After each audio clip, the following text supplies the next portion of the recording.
Right, back to prime time debate. Rammohan Rao garu, మొత్తంగా చూస్తూ ఉన్నాం, అమరావతికి చట్టబద్ధత కల్పించాలని ఏపీ సర్కార్ నిర్ణయం తీసుకుంది. దానికి సంబంధించి వడివడిగా అడుగులు పెడుతున్న పరిస్థితి. ఇక పార్లమెంట్ శీతాకాల సమావేశాలు జరుగుతున్నాయి కాబట్టి ఆ సమావేశాలు ఈ బిల్లును ఆమోదించే ప్రక్రియ కూడా మొదలుపెట్టినట్టుగా తెలుస్తుంది. సో ఏంటి అసలు ఒక రాష్ట్ర రాజధానికి చట్టబద్ధత కావాలా? ఆంధ్రప్రదేశ్కి వచ్చేసరికి ఈ ప్రత్యేకాంశం ఎందుకు తెర మీదకి వచ్చిందంటారు? ఏం చెప్తారు అసలు? వంశీ గారు, మీకు అంటే సురేంద్ర నాయుడు గారికి, వరలక్ష్మి గారికి, ఐనిష్ ప్రేక్షకుల నమస్కారం. దేర్ హై మగర్ అంధేర్ నహి అని ఆలస్యమైనా సరే మొత్తం మంచిది జరిగింది. ఎందుకంటే వైసీపీ విధ్వంస పాలన, ఈ మాట అంటున్నాను, కొంచెం పరుషంగా ఉన్నా కూడా అంటున్నాను. ఎందుకంటే 5 ఏళ్లు మొత్తం అంత నష్టపోయింది. మీరు అన్న జోక్ కాదు, నేను చాలా సార్లు రాశాను కూడా. 3 ముక్కల ఆట అని 5 వ్యాసాలు రాశాను. అప్పుడు బెంగళూరులో కరోనా కష్టకాలంలో చూసుకుంటే 2019 అధికారంలోకి వచ్చిన డిసెంబర్ నుంచి మొదలుకొని మొత్తం రాజధాని మార్చేస్తాను.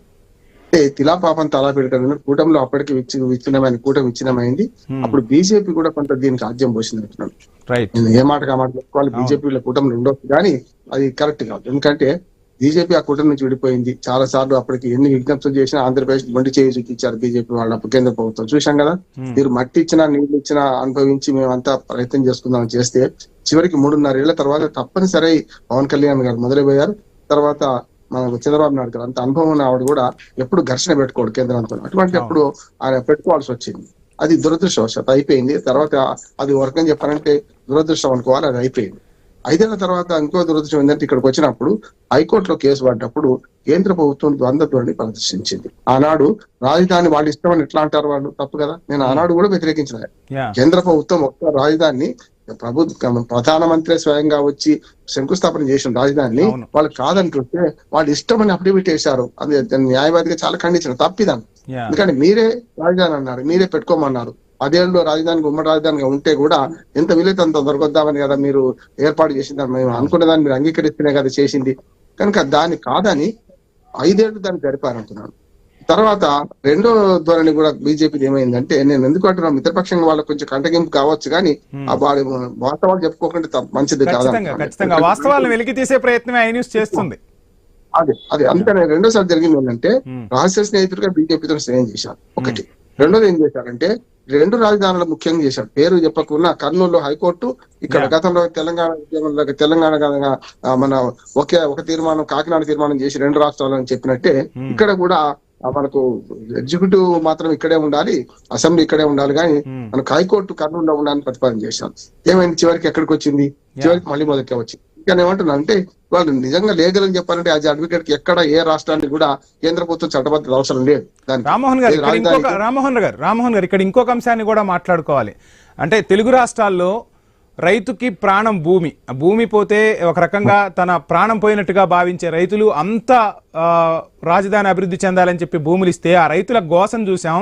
ఎంత ఇబ్బంది పడ్డారో, ఎన్ని అవస్థలు పడ్డారో. నిజంగా ఈ రోజు మళ్ళా భూమి ఇవ్వాలంటే రైతులు భయపడిపోయిన పరిస్థితి. అందుకే చట్టబద్ధత కోసం రైతులే ముఖ్యమంత్రి దగ్గర ప్రస్తావన తెచ్చినట్టుగా కూడా తెలుస్తుంది. సో ఇందులో ఎంతవరకు వాస్తవం ఉందని మనం భావించవచ్చు అంటారు రామ్మోహన్ గారు? రైతుల త్యాగం గురించి వస్తున్నాను నేను. మొదటిగా ఏమంటానంటే, ఇప్పటికైనా సరే కథ సుఖాంతం కావాలని కోరుకుందాం. ఏదైనా సరే 3 రాజధానులు ఒకటే రాజధాని ఉంటుందని చెప్పి కేంద్ర ప్రభుత్వం నోటిఫికేషన్ ఇవ్వాల్సిందే, ఇస్తేనే మంచిది అంటున్నాం. రెండోది కూడా ఏంటంటే, రైతులు కూడా మీరు ల్యాండ్ పూలింగ్ అనే పద్ధతి ఉమ్మడి ఆంధ్రప్రదేశ్ లో ఒక చిన్న ఉదాహరణ చెప్తాను మంచి గారు. మనకు హైదరాబాద్ లో మెట్రో రైలు కోసం తీసుకుంటే మూసీ నది పక్కన ఉన్న గడ్డి భూములు ఉంటాయి, భగవతి భూములు అంటారు. దానిలో ఇదే ప్రయత్నం చేశారు ఉమ్మడి ఆంధ్రప్రదేశ్ లో, ఒక మంచి ప్రయత్నం. దాన్ని విస్తృతం చేసి చంద్రబాబు నాయుడు గారు మొత్తం 29 గ్రామాలు 33,000 ఎకరాలు ఇవన్నిటిని కూడా మనకు రైతుల నుంచి తీసుకునే క్రమంలో రైతులు సంతోషంగా ఇచ్చారు కదా. ఇప్పుడేమో 2వ ఫేజ్ లో 7 గ్రామాలను కలుపుతున్నారు. వైకుంఠపురం నుంచి మొదలుపెట్టి మిగతా 6 గ్రామాలు కలుపుతున్నారు. సరిపోద్దా లేదా దాని వివాదంలోకి పోదాల్చుకోలేదు. ఎందుకంటే కొందరేమో సరిపోద్ది అంటారు. ఒకనాడు ఇదే జగన్మోహన్ రెడ్డి గారు అసెంబ్లీ సాక్షి ఏమన్నారు, ఈ 29,000 ఎకరాలు ఎక్కడ, 33,000 ఎకరాలు ఎక్కడ సరిపోతాయి, ఇంకా భూమి కావాలని. నేనేమంటున్నానంటే, ఈ ద్వంద్వ ప్రమాణాలు ఏ పార్టీకి ఉండొద్దు అంటున్నాను. వైసీపీ చేసే పనులు కొన్ని సమర్థించిన సందర్భం మీరు చూశారు.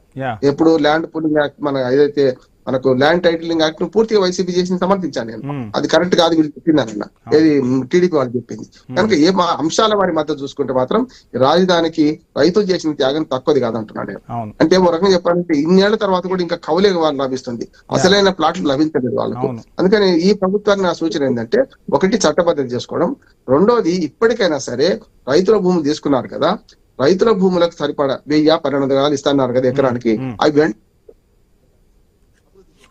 రామ్మోహన్ గారు అభివృద్ధి చేయాలి, Yeah. ప్లాట్ కేటాయించాలి. Mm. ఒకటి. రెండోది ఏంటంటే ఇప్పటిదాకా 10 ఏళ్ళు గడిచిపోయింది, 11 సంవత్సరం 12 సంవత్సరాలు కావస్తుంది, 12 సంవత్సరాలు వస్తున్నది. 12 అయితే పూర్తి అయితే రేపు జూన్ వస్తే మరి జూన్ 14 24కి 10 ఏళ్ళు అయింది, 25 12 అయిపోయి నడుస్తూనే ఉంది. కనుక ఇప్పుడు ఏమైందంటే గతంలో మేము పొద్దుంది పొలం ఉంది అని 10 ఏళ్ళు మేమే ఉంటామని చంద్రబాబు నాయుడు గారు అసలు చేశారు. నేను ఏమంటున్నా అంటే అప్పుడే ఈ పని చేసి ఉంటే సమస్య ఉండకపోయేది. సరే, దురదృష్టం అయిపోయింది. ఇప్పటికైనా ఈ పని చేస్తున్న అభినందిస్తూనే రెండో మాట కూడా చెప్తున్నాను. రిజర్వ్ బ్యాంకు కార్యాలయానికి మొన్న గారి శంకుస్థాపన చేసింది కదా గతంలో. 10 ఏళ్ళు ఉమ్మడి హైదరాబాద్ లో ఉన్నది. అందుకనే విజయవాడకు మార్చిన తర్వాత మొన్న శంకుస్థాపన చేశారు. కేంద్ర ప్రభుత్వ రంగ సంస్థలకు 27 శాఖలకు భూములు కేటాయించాల్సింది. కేటాయించింది కూడా కొన్ని భూములు. వాళ్లకు మౌలిక వసతులు కల్పించాలి కదా వంశీ గారు. రోడ్డు ఉండాలి, ప్లాట్ కేటాయించడం, నీళ్లు ఉండాలి, రకరకాల ఏర్పాటు, విద్యుత్ ఉండాలి, ఉంటే కదా వాళ్ళు చేసుకునేది. కేంద్ర ప్రభుత్వ రంగ సంస్థలు వచ్చినాయి అంటే ఆటోమేటిక్ వచ్చేస్తుంది. ఏమంటున్నాడు, రోమ్ నగరం ఒకటే నాడు నిర్మాణం కాలే. హైదరాబాద్ కూడా 425 సంవత్సరాల చరిత్ర. హైదరాబాద్ కూడా ఒకటే నాడు కాలే. ఒక ఏ ఊరికైనా బొడ్రాయి పడితే అందరు ఇళ్లు కట్టుకుంటే వచ్చిన తర్వాత వ్యాపార సంస్థలు అన్ని వస్తాయి. కానీ మొదలైన కావాలి. కానీ రైతులకు న్యాయం చేస్తే ఇప్పటికైనా సరే ఆ గ్రామాల రైతులకు ఆనాడు చూసాం మనం, ఎక్కడికి తిరుపతి దాకా అడి చేశారు, ఇటు అరసవల్లి దాకా ఇది చేశారు, యాత్రలు చేశారు, న్యాయస్థానం నుంచి దేవస్థానం అన్నారు. చాలా తిప్పలు పడ్డారు. వాళ్ళ త్యాగం తక్కువది కాదు. స్పష్టంగా వాళ్ళకి అన్యాయం జరగొద్దు. వాళ్ళకి ఇవ్వాల్సిన భూములు అందరికి వాళ్ళు కేటాయిస్తే అమ్ముకుంటారా, ఉంచుకుంటారా, లేకపోతే డెవలప్మెంట్ కి ఇచ్చుకుంటారా, ఇది చేస్తే ప్రజలు పెరగకుండా ఒక్క మాట చెప్పి ముగిస్తాను నేను. హైదరాబాద్ నగరం అట్లాగే విస్తరించింది. హైదరాబాద్ నగరానికి కుతుబ్షాలు శంకుస్థాపన చేసినప్పుడు వాళ్ళు ఏమన్నారంటే ఈ నగరము జలాశయంగా ఉండాలి, జలాశయంలో చేపల్లాగా మంది రావాలన్నారు. ఇవాళ 1.5 కోటి జనాభాతో విస్తరిస్తుంది హైదరాబాద్. మన నిన్ననే 2వ తారీఖున కలిసింది కదా, 1,70,00,000 మంది జనాభా అవుతున్నారు. సగం జనాభా తెలంగాణ అక్కడ ఉంటుంది. కనుక అమరావతి రాజధానిని మంచి చెడు జరిగింది. పాత కథ మర్చిపోదాం. గత జల సేతుపాదనం అవసరం, ఎవరు తప్పు ఎవరు ఒప్పు పోయింది. ఇవాళైనా సరే కేంద్ర ప్రభుత్వం వెంటనే నోటిఫికేషన్ ఇష్యూ చేయాలి. ఇది మారకుండా ఉండే ప్రయత్నం చేయాలి. దీన్ని పటిష్టం చేసుకోవాలి. రాజధాని నిర్మాణం అంచెలంచెలుగా జరగాలి, కానీ ఒకటే నాడు జరగదు. కానీ మెల్లమెల్లగా ఈ వచ్చే 3 ఏళ్లే ఉన్నది చంద్రబాబు నాయుడు గారికి, వచ్చేది 3 ఏళ్లు. ఈ 3 ఏళ్లలో పూర్తి చేస్తే మూడులో ఒక లాస్ట్ ఇయర్ ఎలక్షన్ ఇయర్ తీసేస్తే 2 ఏళ్లే గట్టిగా మాట్లాడితే 2 ఏళ్లే.